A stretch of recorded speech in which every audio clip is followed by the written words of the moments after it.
Stick around on our flagship station, Rip City Radio 620 in the Portland area for the fifth quarter with special guest host Peter Sampson tonight. We'll talk to you again on Monday night. Until then, Rip City, enjoy the rest of your Saturday wherever you may be. You've been listening to the Trailblazers postgame show on the Trailblazers Radio Network. This has been Portland Trailblazers basketball. Wherever you may be, good night, everybody.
Well, welcome in, Peter Sampson, fifth quarter. Appreciate you being with me. A tough night for the Trailblazers.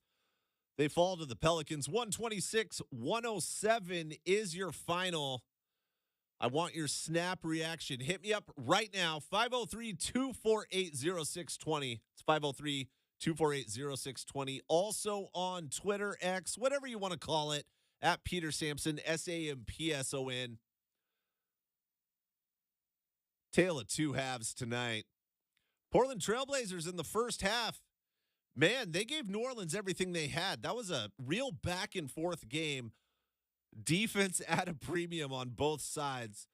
And yeah, Portland come out, they shoot 63, almost 64% in the first half. And you have Delano Banton with 20 first half points in 22 minutes. DA's rolling. Anthony Simons looks pretty good. And you think, I might have been right. In the pregame show, the Blazers game day, I guess that's the pregame to the pregame show. I said, look, this is a game where I think you might be able to catch New Orleans napping, right? They're on the second of a back-to-back. They're headed out on a 4-game road trip. They have a 19-win Blazers team coming into town. A lot of times you'll see these teams just pencil it in as a win and then look ahead on the schedule. They're trying to just coast to an easy victory, not expend too much energy, and you can catch good teams napping. And that looked to be kind of the case for the first 24 minutes of this ball game. I was really impressed with how the Blazers came out. It looked good, and at halftime, it's 73-68. Portland right in this game. There was multiple lead changes in the first half. There was something like 9 lead changes in the first half of that game. They were tied 5 times, and it was good, entertaining basketball. Second half was a different story. Blazers in the first half, 33 in the first, 35 in the second, 24 in the third, 15 points in the fourth quarter. That shooting percentage, where I told you in the first half, they shoot nearly 64%. They fell off a cliff, shot 35% in the second half, and that's all she wrote. 503-248-0620. I want your thoughts on this game. Were you impressed with the fight? Clearly, Portland was outmatched. Zion Williamson was unbelievable. CJ McCollum, very, very good in that second half. But we did see some interesting things. I'm going to talk about them tonight, but I want your thoughts. But what killed the Blazers tonight, man, it wasn't just the ball stopped going in the hoop. Second half, they shot 26% from three, 5 and 19. But it was the turnovers, wasn't it? Just you can't turn the ball over against a team as good as New Orleans. And they really locked down on defense in that third quarter. And it's funny, after I spent 10, 12 minutes talking up my guy, Herb Jones, for the Pelicans, dude didn't even play. And they still locked down in the second half. And you can't have a situation, you're not going to win many ball games when your guards, your 3-guard rotation commits 13 turnovers. Portland, 19 turnovers. Yeah, Delano Banton with 5, Anthony Simons with 5, Scoot had 3. And as a team, you had the Pelicans commit just 9. And check this out. This is the difference in the ball game right here. Points off of turnovers, 31-13 in favor of the Pelicans. Not only that, and tell me if I'm crazy, but one thing I really noticed, the ball was moving in the first half for Portland.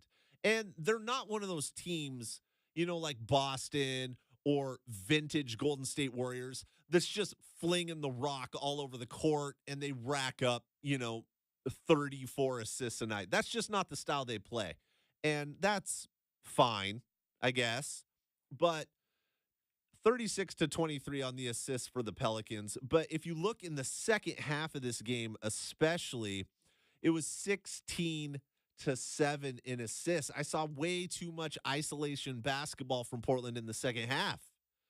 And I understand that if you're getting the clamps put on you by the Pelicans on defense, you're a lot more liable to hold on to the ball.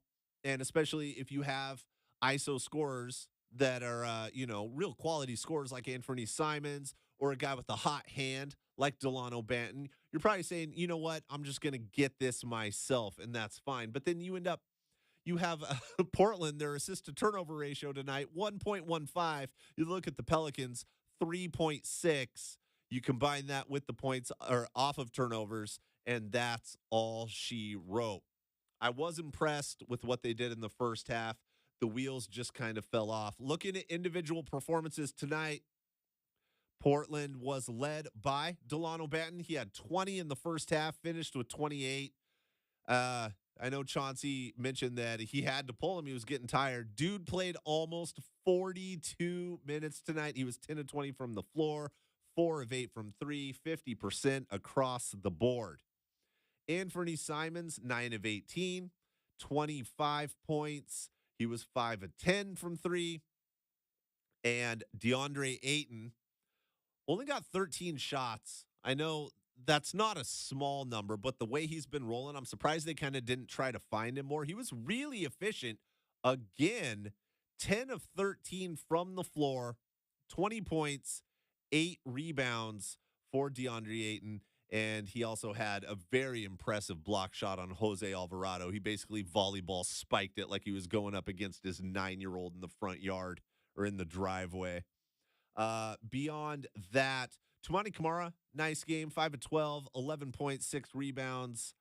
He did block 3 shots. And Scoot Henderson off the bench, 24 minutes. He was on a minutes restriction tonight.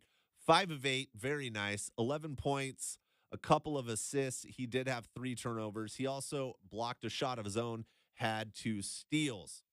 So that's the bulk of what your Portland Trailblazers did off the bench. Jabari Walker with 10 points in 16 minutes. No one else off the bench really did much. Rayon Rupert in garbage time did have a pair of free throws.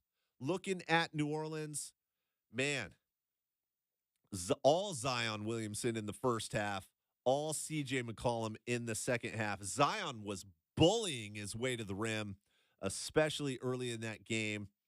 Dude had 26 points, 10 rebounds, 11 to 17, and he basically got whatever he wanted, didn't he?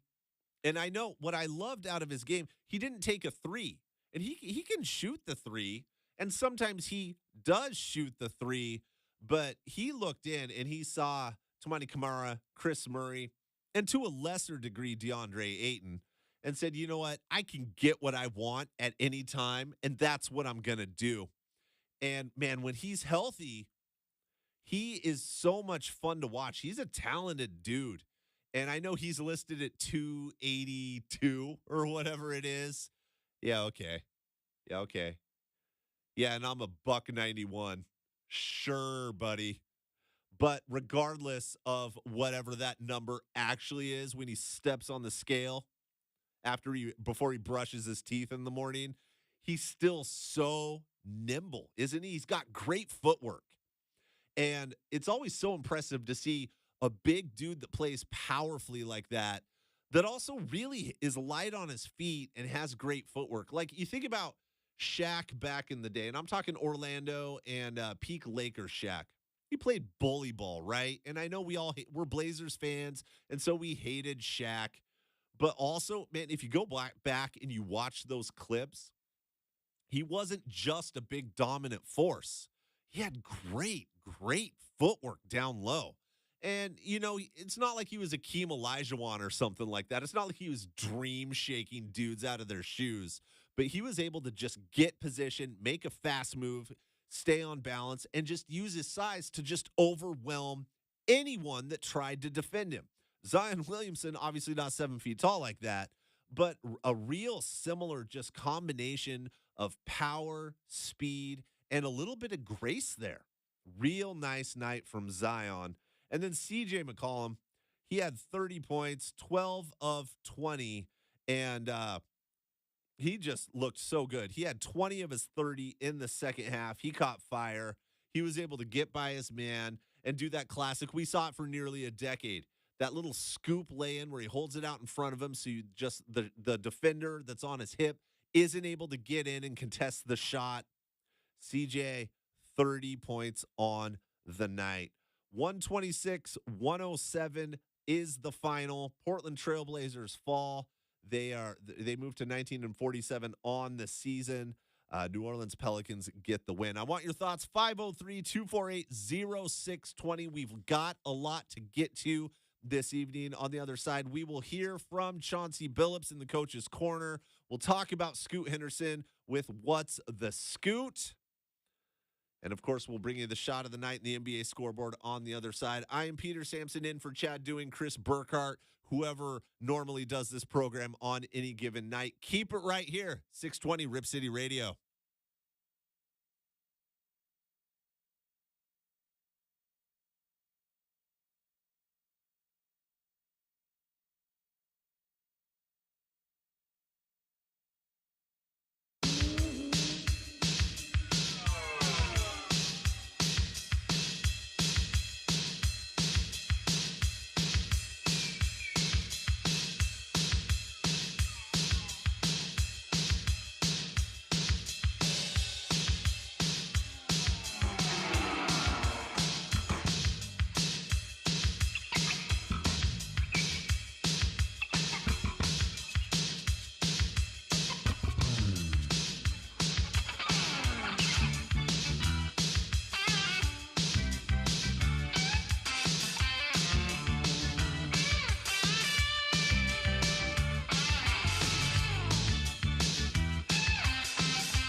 DeAndre Ayton, 30 points in 3 of his last 4 games. Zion Williamson brings it up. He's defended by Kamara. Right-hand dribble, crosses to his left, gives it up to Ingram, holds onto the ball in front of Murray. Dribbles right and attacks. Underneath, right hand, no too strong. Rebound, Ayton. Ayton will bring it back and bounce it over to Delano Bear. The Smoothie King Center logo. Top of the key. Bounce pass to Kevin Simons. He slips back to Ayton. Stops. Back out to Simons on the wing. Launches a 3. Buries it. And the Blazers off to a 5-0 start 50 seconds in. Good ball movement and getting the ball in the right hands.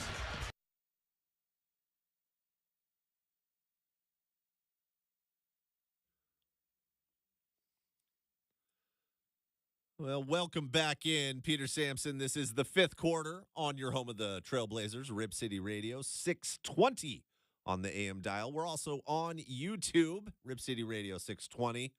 Let's go around the association, hit the NBA scoreboard right now. Chicago Bulls up huge on the Washington Wizards. No surprise there.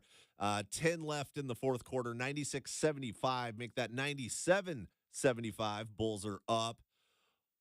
8 minutes to go in the 4th quarter. Oklahoma City Thunder in a tight one, leading the Memphis Grizzlies 98-94. Good for Memphis for hanging in there. Jalen Williams has 16, 6, and 6 for OKC. Jaren Jackson, 19 for the Grizz. Your nationally televised game of the evening. Lakers trail the Warriors 76-72 about halfway through the 3rd quarter. Klay Thompson has 21. LeBron James, 19 points, 9 assists. Early, about 2 minutes to go in the 1st quarter, Timberwolves lead the Jazz 19-16. Anthony Edwards, 12 points already. No surprise there. If you caught the Blazers game day earlier today, I told you my story about after he lit up Portland a couple weeks ago.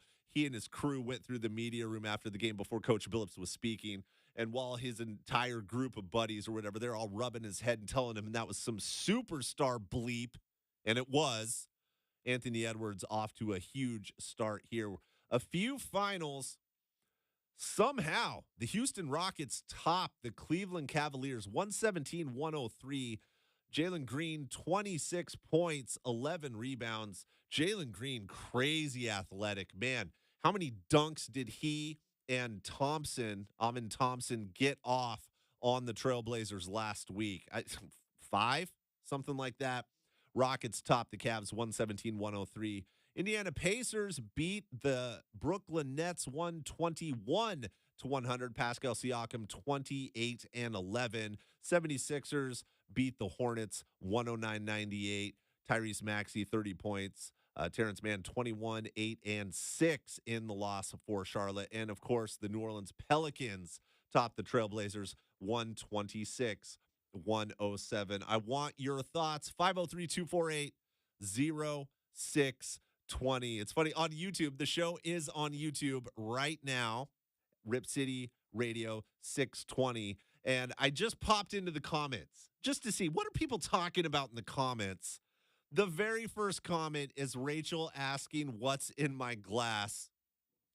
You might know what that refers to. You might not. Yes. St. Patty's Day starting early? Well, probably that too. But there are no other radio stations than Rip City Radio. But if there were, I used to have an afternoon show, 6 p.m. And on Fridays, I would open up with what's in your glass. I'd have a little something on the air. And it would change depending on my mood. Maybe I would have a tasty beverage of my own, a tasty beer. Maybe a friend of the station would provide something for me. I'm a member of multiple wineries at around Willamette Valley, one out in the Gorge as well. Maybe I'd have some fine vino. Maybe I'd have an adult beverage provided by a wonderful local distillery. And that segment has seemingly outlived my career on the radio. Rachel wants to know what's in my glass. Rachel, nothing. I'm working. I got paid to drink previously. They're not paying me to do that. They're paying me to talk about the Blazers. That's what I'm going to do. But I will tell you, Rachel, that I will have most likely a tasty Pinot when I get home because I know that Kim was out picking up a wine shipment out in Newburgh today. We live in Southeast. but we are members at a couple wineries out there, and I know one of them is, hey, your spring shipment, you got to come pick it up. And so I know she went and did that, and most likely, I don't know exactly what it's going to be, but I do know on a day like today where it's beautiful, it was 70 whatever degrees, it calls for a nice Pinot. Now, Shacker, what's going to be in your glass this evening? Water or juice? Water or juice. And you know what? There's nothing wrong with that, man. Now, what kind of juice are we talking? Orange? Cran apple? Actually, just cranberry, because I went shopping, got the big jug of cranberry juice ready to go. It's sitting in the fridge waiting for me when I get home. Just straight up cranberry. You like that tart. Yeah. That's what you get down with. I dig that. That's good. Do adults drink apple juice? I've had this conversation. I feel like the over-under on quitting apple juice is about 7 years old. Yeah, I drink it about probably 7 times a year. I still drink apple juice. Okay. I don't know what it is. Like, I never reach for it. I'm never at the grocery store hitting that little chilled cooler, that has the single serving beverages, and it'll have like 14 different varieties of Monster that are all going to jack you up and, just pump you full of caffeine and B vitamins.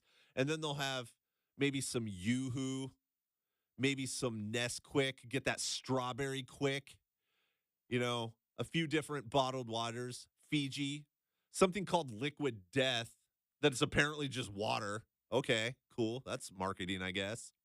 And then they'll have the single juices.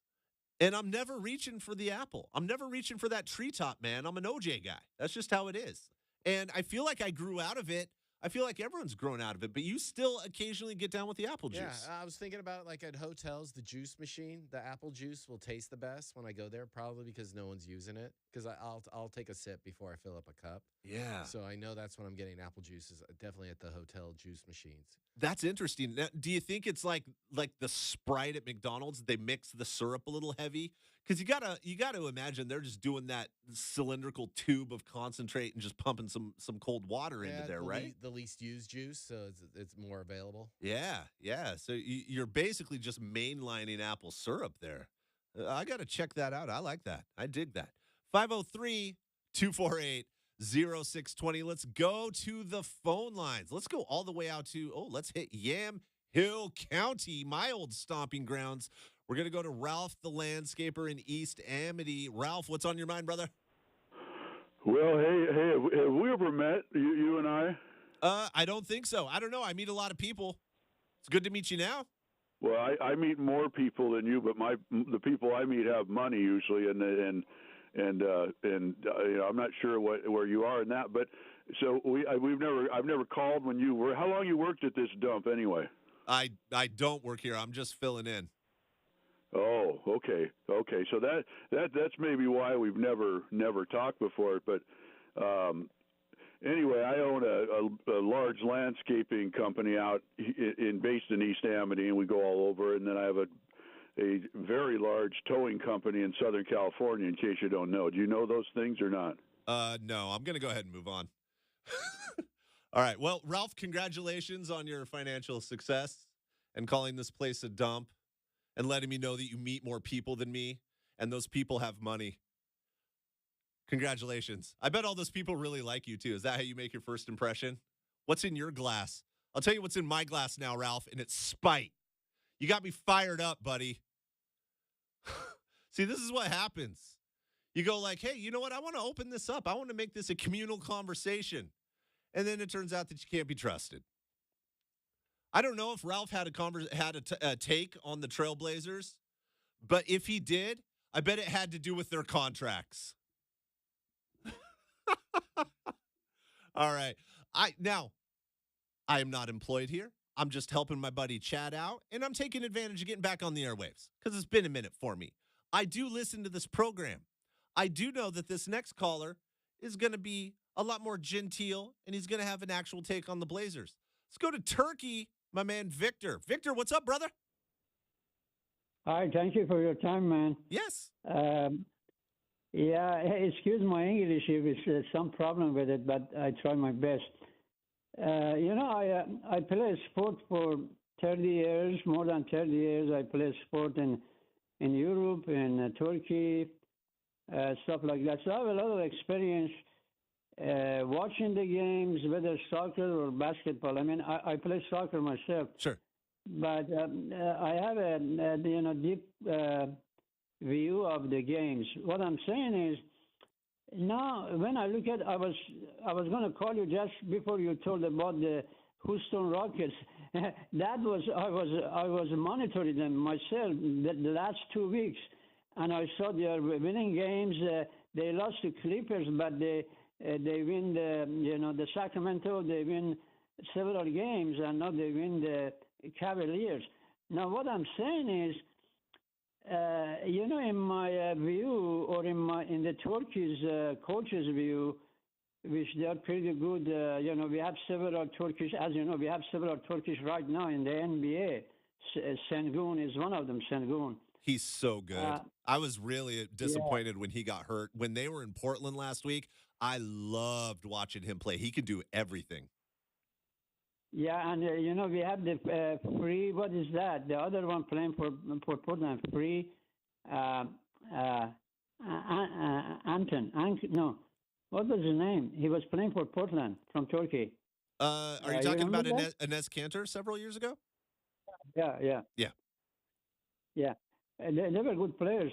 But anyways, these Rockets, when I look at them in my mind, I said, well, I'm going to compare Rockets with Portland. And I look at their players, I went to their stats, look at their players, and why they are playing, why they are winning. So what I'm saying is, maybe you help me in that later on after I finish. But what I'm saying is, I don't know, before they beat the Blazers, I don't know their background, going back, how many games they lost before the Blazer game. So I have to check on that. But what I'm saying is, they were, when I look at the standing, they were behind the Warriors. They were in the 11th spot, I believe, yeah. The last time I looked, yesterday, it was in 11th spot. You can look at it yourself. They were behind the Warriors in number 11. Mm-hmm. And the way they are playing, they might go to the play-in. The way they are winning games, especially the Cavaliers that you said it was kind of a surprise. They might they might even get ahead of the Warriors. Who knows, right? Yeah, appreciate the phone call, Victor. Look, I mean, the Blazers have the Warriors pick, so I'm glad the Rockets won. I like what the Rockets are doing. I think they're really building something nice. It's just once Shinjun went down for the season, I just really couldn't see them winning more games. But yeah, I mean, they've won 5 in a row, Victor. You're right. They're 7-3 in their last 10. They're 32-35. They're just 3 games out of that play-in spot. I got to be honest, I'm rooting for them, but their future's bright. With a guy like Shinjun, when the Rockets were in Portland, I was talking to a scouting executive for a rival team, and the phrase "baby Jokic" came up more than once. He's not as good as Nikola Jokic, who is. I think he's the best basketball player on the planet right now. But the way he plays physically, but he also has a soft touch. He can shoot from the outside. He can rebound. He passes. The offense kind of runs through him. And then he's surrounded with those athletic guys, Thompson and Green. Of course, Dylan Brooks is there. And they just need another year or two of seasoning and maybe a couple more shooters for on the outside for Shinjun to pass to. And I think they've really got something building in there, especially as other teams like maybe the Lakers and the Warriors get older and they start to see some changes. The Rockets, a team on the rise. All right, we'll go away, come back. I want your thoughts. 503-248-0620. You can be like Ralph, and you can tell me how successful you are, and I will smile and nod for about 20 seconds. Like, if you just do it real fast, I'm good with it. But if that's just the point of your call, probably not helping the show. All right, we'll come back on the other side. This is your home of the Portland Trail Blazers, Rip City Radio.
Tough game for the Trailblazers. They fall 126-107 to the New Orleans Pelicans.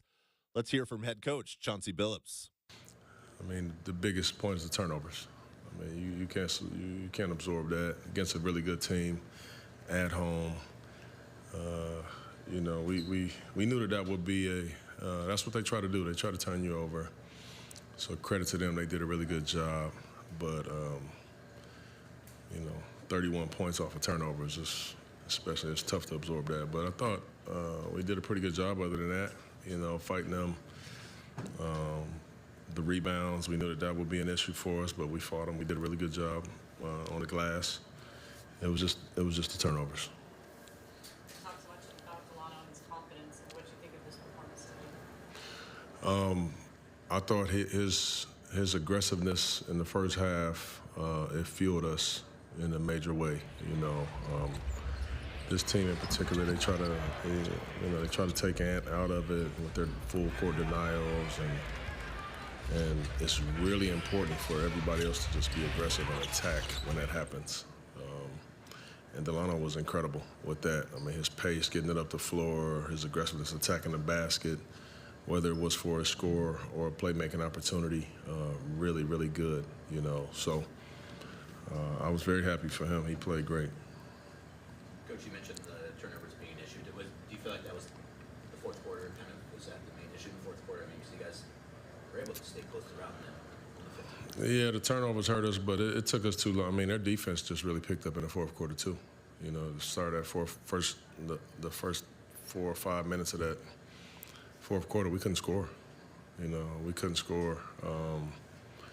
And granted, I had to go with a lot of really young guys there because I played Ant and Delano. They were both really tired. I had to bring them both out of the game at the same time, which is not what I would like to do.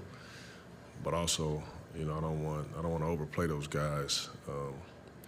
So that was a tough group for us. We couldn't really score, and then we turned it over, so that was kind of like a double whammy. I think we've talked about this a little bit lately. Toumani, particularly offensively, I mean, like we've kind of seen what he does defensively, but it seems like he's kind of maybe picking up a little notch in terms of his offensive performance, particularly maybe looking for his own shot. Yeah, he's been very aggressive offensively, you know, which is what, you know, I like. You know, I want him to be aggressive. I want him to be smart about it. I want him to understand the game, time and score, when to take what shots. And he's doing better at it, you know, and I'm happy that he is doing much better at that. And then there's sometimes he makes some misreads, you know, like the shot that he took at the top of the key in the fourth quarter. It was a bad shot at the time. I mean, we had struggled to score. That would have given us a chance to, I think, cut it to 11. It was a tough look, but not only, I mean, I don't even blame that on youth because veterans make the same play, you know. It's just a judgment call, you know. But Toumani's offense has been really good. We know how we depend on him and trust him defensively, but he's getting so much better on the other end. Good. That's head coach Chauncey Billups after his Portland Trailblazers fell 126-107 to the New Orleans Pelicans. And he hit it right on the head. It was turnovers, man. I mean, look, first half, Blazers came out gangbusters offensively. They traded punches with the Pelicans. Really entertaining first half. You know that's not necessarily going to be sustainable. And every team has some games where they just shoot the lights out, and that's all she wrote, and they can't be stopped. Most of the time, these things sort of regress to the mean, right? That's what happened here, and that's fine. The Blazers certainly could have hung in there, especially made a difference with their defense, which they did after giving up 36 and 37 in each of the first two quarters to New Orleans. They held them to 29 and 24. The problem is they just couldn't take care of the ball. 31 points off of turnovers for the Pelicans to 13 for the Blazers, and that is the difference in the ball game. 503-248-0620 is your phone number to call if you have thoughts. And he talked about Delano Banton's game, and it's really cool to see a guy like Banton who starts in Toronto, and Toronto is just a stacked team at that time, right? They have, Van Fleet, and they have Pascal Siakam. And they're just loaded, just loaded. They're a team that is trying to go deep into the playoffs every year. He can't really get much time. And he goes to Boston. And boy, if you think you're going to get time in Boston, yeah, good luck, because they're even deeper than the Raptors were at that time. And so much of the NBA, you know, a lot of times we'll talk about these guys and, oh, so-and-so, oh, he's trash, he sucks. Well, none of these guys suck. Like, the worst guy on the worst team is really good. And I don't even mean in terms of like, yeah, you know, if they took you on one-on-one, they'd go, well, of course they would. I mean, that's just obvious. But so much of the NBA and sports in general, it's about fit and opportunity. And he didn't really fit in Toronto, and he didn't get an opportunity in Boston. Well, here in Portland, you know, they're in a situation where they can just take flyers on guys. They look at the guard injuries that they've had. They look and go, man, we're in a situation where we were starting Skylar Mays for a stretch. No disrespect to Skylar Mays, but maybe we can give this guy some minutes and see what he can do. And here, you know, he had 30 the other night. He had 28 tonight, played almost 42 minutes, 50% from the floor. I know when he had his 30-point outburst, a lot of people go, well, you know, but he took 27 shots to get there. How efficient was it? Well, I don't know, man. Watching that game, I think Delano Banton understood the assignment because they needed someone to generate offense, and he could do it. In a situation like this, he was able to get to the rack. He was hitting the three, and it's so interesting. He had a couple step-back threes. I was watching the television broadcast while the game was on, and Kevin and Lamar were talking about how well developed that sort of that step-back three is, that running three. And it's interesting. Every home game, after Bill speaks pregame, I like to get right out on the court, and I'll go sit courtside, and I'll watch these guys warm up. And normally when I do it, Jeremy Grant's just finishing up. Sometimes if I'm early enough, you can get Scoot at the very end of his warm-up. And the next group of guys, it's like Chris Murray, Delano Banton, Jabari Walker. It's generally those three. And Banton is interesting. When his feet are totally set and he's just shooting corner threes or wing threes, he's almost better when his feet are moving. And I haven't really seen, I'm struggling to draw a comparison where he's almost better in a less comfortable shot. Because generally these guards, you know, NBA level guards and warm-ups, a standstill three without a hand in your face, it's a layup for these guys. And it's not that he can't hit that, but then later in his warm-up, he starts step back and hard dribble drive into a three from, you know, a couple feet behind the line. Anecdotally, he's almost a lot stronger there. So when he hit multiple step-back threes tonight, I wasn't surprised. And I got to give credit to Joe Cronin, and you got to put Mike Schitz in there as well, that this is a guy that they identified and said, you know what, this is a dude who might be able to give us something here. And it's a season where maybe we're not going to win some games. We're dealing with the injuries, if nothing else, while Shaedon Sharpe is out. Let's see what this kid can do. And so far, so good. And, you know, he's on a really, really affordable contract for the team. And I know they're not necessarily looking to bring in a big-time free agent or anything like that this year. But anytime you're getting this kind of production, I'm not even talking about the 28-point night. I'm not talking about the 31-point night. I'm just talking, can he come in and can he give you 15 to 18 minutes and score, you know, 8 to 10 points?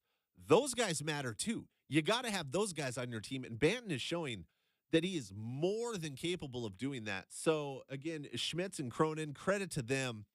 It looks like they really found a diamond in the rough with Delano Banton. All right, we'll go away, come back. Last chance for your phone calls, 503-248-0620. You can hit me up on Twitter, at Peter Sampson, SAMPSON. We'll give you What's the Scoot on the other side. This is your home of the Blazers, 620 Rip City Radio.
Welcome back, Peter Sampson, Rip City Radio. Me and Shacker have a bet. If you know this song, 503-248-0620. I don't have a prize to give away. You go to the front of the line. You could be the next caller. Yeah, you get to skip the line, and you get a job well done from me. I will let you know that I am impressed with your musical knowledge. 503-248-0620. Let's give you what's the Scoot. Scoot Henderson on a minutes restriction tonight. Played just a hair over 24 minutes. 24:15 was his total. Went 5 of 8 from the floor. He actually had a pretty solid night. 11 points, a couple steals, a couple assists, and a block shot. He did commit 3 turnovers. And, 2 of them weren't bad. They just kind of happened. I'm not mad about Jose Alvarado ripping him in the backcourt because if you watch Pelicans basketball, Alvarado does that once a game. He does it to everyone. He's like a gnat just buzzing around and hassling people in the backcourt. He's that dude. There's always someone like if you play rec league or just pick up ball at the park, there's always multiple guys, right? There's old man guy who takes 30 minutes to warm up and another 20 minutes to wrap his knees. And you're like, yeah, you want some of this, old man? And then he just schools you with jumpers all day long. Just absolutely punks you. You go, you know what? I'm sorry. I wasn't familiar with your game. And then there's a little pesky guy. You know what I mean? That sneaks around and lurks and acts like he's taking a breather out of bounds and then runs back in and tries to strip you from behind. That's Jose Alvarado. And that's what he did to Scoot Henderson. I'm not mad about it. It's what he does. But all in all, a fairly productive game from Scoot. And, I said during Blazers game day that the offense almost always, depending on Scoot's, or regardless, of Scoot Henderson's numbers, the offense flows just better when he's out there. Not necessarily tonight. There were also defensive challenges. They weren't inherently his fault, just playing with that bench unit and playing with a reserve group that didn't really do much. I mean, again, Jabari Walker, double digits. He had 10. Rayon Rupert in 11 and a half minutes had 2. Duop Reith did not score. And Ibu Baji and Justin Minaya each played a minute 44 of garbage time. So just by default, right, the bench, if you're part of the bench unit and the bench isn't doing much, you're going to have a pretty tough plus minus, which is why plus minus in general is a useless stat when you're only talking about a game. Now, if you're talking about a few weeks, a month, half a season, a full season, it becomes much more reliable as that sample size gets bigger. But just for the sake of pointing it out, Scoot was a team worst, minus 24 on the evening. And that is what's the Scoot. So the Portland Trailblazers, they look ahead. Their next game, they're taking on the Chicago Bulls. That is a Monday game. They are at Chicago. That is a 5 o'clock tip. Chicago is an interesting team where they have some talent, some very good pieces, but they just haven't quite been able to put it together. Obviously, they've been hit with the injuries as well. Zach LaVine out for the season. Lonzo Ball has been out for 2 years, two and a half, 1.5. That's a shame to see. Lonzo Ball drove. It wasn't Lonzo, and it wasn't LaMelo. It wasn't even LiAngelo. I did not love how Lamar Ball sort of handled his kids going pro. And in hindsight, with some distance from that, I mean, I guess maybe he did a great job and actually handled it the right way because there was an insane amount of hype around his kids. But it was never anything against Lonzo Ball's game. I actually love the way Lonzo plays. And he was developing the jump shot. Everyone said he's a jump shot away, and he was developing it, even though it still looked weird. He would do that weird swing around before he'd shoot. But, man, he had length. He was a great defender, great passer. And I loved that pickup for Chicago, but then the knee issue, a real problem. So he's out. Zach LaVine is out. Of course, they do have DeMar DeRozan. They have Nikola Vucevic. And they have Alex Caruso. They have some real nice pieces. They just don't necessarily fit together. They're the definition of a middling team. Chicago at 33-35 on the season. They are 17-17 at home. Portland Trailblazers will take them on Monday. It's a little bit of an early tip Central Time, so that's going to be 5 o'clock our time. They will get underway. Hopefully, Portland can grab that elusive 20th win of the season. We'll see what happens with the Blazers. Of course, multiple Trailblazers on the injury report tonight. You had Scoot Henderson on the minutes restriction. He's good to go. They're just being extra cautious with him. Anthony Simons dealing with the knee. I had someone ask me, does he have knee tendonitis or does he have, quote, knee tendonitis? It's something, it really was bothering him. It's not major. But again, there's no sense in running him into the ground and causing a real problem. Obviously, Ant is good to go. It's not a back-to-back. I wouldn't be surprised if, as the season continues, if Portland's playing in additional back-to-backs, if maybe he sits just occasionally, one or two of those, it wouldn't shock me. And then you have Jeremy Grant and Matisse Thybulle. Thybulle's injury, not considered major. I would expect him to be back, which will be good. They'll want to use him and Kamara on DeMar DeRozan. And then, of course, the problem with Portland lately, it's just been scoring enough points. It's been offense, right? And Jeremy Grant, a big part of that. Portland's second leading scorer, their only other 20-point per game scorer, aside from Anthony Simons. He's been dealing with the hamstring issue. It started as a quad issue. It's kind of interesting. And I don't know if it's one of those things he got hit in the leg and it was sort of both areas, or if it was the quad and then overcompensating, the hamstring just got a little tweak as well. Again, that's not considered major. Hopefully he'll be back Monday and we can look at getting a Portland Trail Blazers win, their 20th of the season against the Chicago Bulls. But the Trailblazers tonight did fall to the New Orleans Pelicans. 126-107 was your final. It was an entertaining first half before things just sort of fell apart in the second half. It was a tough second half of the game, but I did like some of the things I saw from the Trailblazers. And man, I love that Delano Banton pickup, man.